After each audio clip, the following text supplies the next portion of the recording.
Ici, Madame le maire ne souhaite pas d'interview. En juin, ses administrés ont découvert des panneaux discrets dans le village annonçant la construction d'un énorme méthaniseur proche des bâtiments d'élevage de la SCEA Domaine de Berneuil, à 200 mètres des plus proches habitations de Saint-Junien-les-Combes.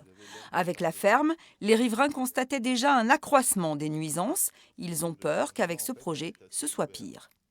On craint qu'il y a encore plus de pollution et plus d'odeur que depuis, malheureusement, l'agrandissement de la ferme. Pour le seul syndicat agricole qui accepte de nous répondre, sous couvert d'écologie, on touche à l'aberration du système.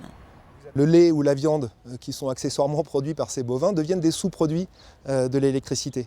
Et un sous-produit, on peut le vendre pas cher, en nuisant aux revenus des agriculteurs qui, eux, n'ont pas la possibilité d'accéder à ces investissements. Pour alimenter le méthaniseur, il faudra beaucoup de surface agricole.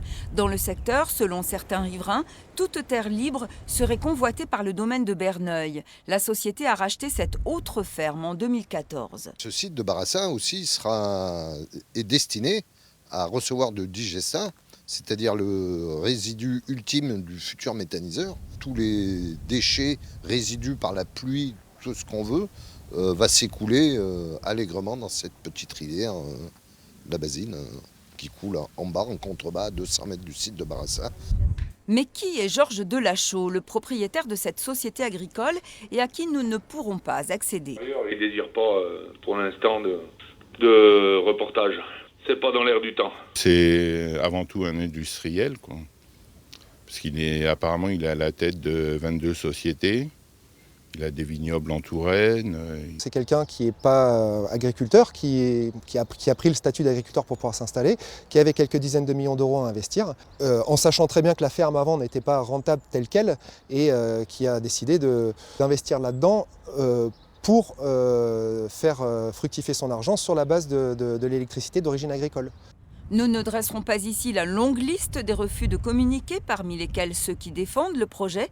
La préfecture, elle, ne nous répond que par mail. Pour elle, ce projet, validé, est vertueux pour l'environnement.